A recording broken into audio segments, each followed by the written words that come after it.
Only on Denver 7, tucked in the mountains of rural Colorado, a marijuana migration where growers take big risks in hopes of making big money. They call it the green rush, and Denver 7's Jaclyn Allen goes off the beaten path and finds people living in tents and campers who may end up struggling to survive. Probably the most panoramic view in the state. These mountains, as beautiful as they are dangerous, it's not a safe environment at all.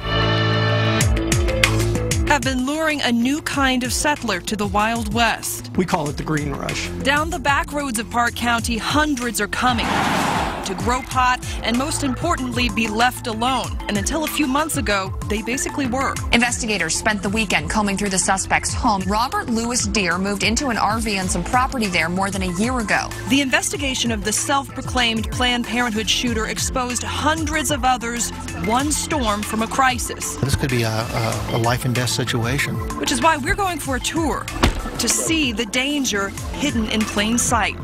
That little encampment out there, that was a marijuana grow place. That's part of your green rush.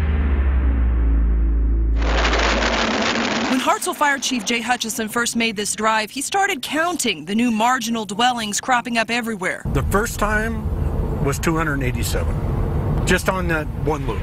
287 camping trailers, tough sheds, even tents. While some are concerned about property values, as fire chief, what worries him most are makeshift chimneys. You can see the chimney. You can see the chimney from here. And you think? You can see the chimney over there. So what's the danger? They'll die of carbon monoxide poisoning. They'll burn the place down. This is where we've been breaking up the coal. Logan Anole really isn't worried about his makeshift chimney. He moved here 8 months ago from Atlanta. We actually burn coal out here because wood is definitely not hot enough to cut it, at least not for us.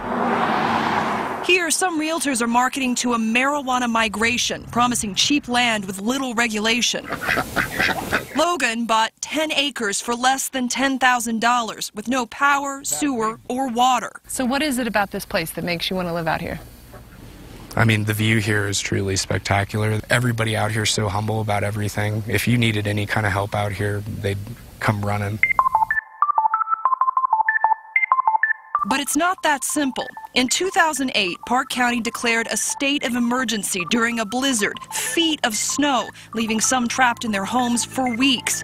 If that happens now, hundreds could be one major storm from needing rescue. When you saw Robert Deere's trailer, county officials sort of said, we got to do something about this. Exactly. That's exactly what happened. It was this one trailer, Under Sheriff Monty Gore says, that opened their eyes. After the Planned Parenthood shooting, they came here to search the suspect's RV and saw campers everywhere.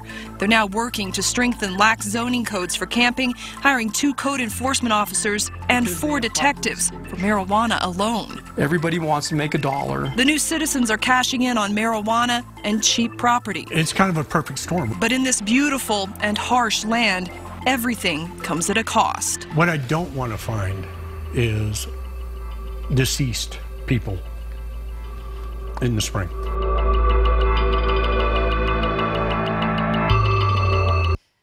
And the fire chief tells me he has had several calls to these marginal homes for carbon monoxide concerns. And so now he gives away free fire alarms and carbon monoxide detectors. And he's also trying to make sure everyone has an address. So if they do have an emergency, he knows where to go. And wow, certainly a wake-up call for sure. Thank you, Jaclyn.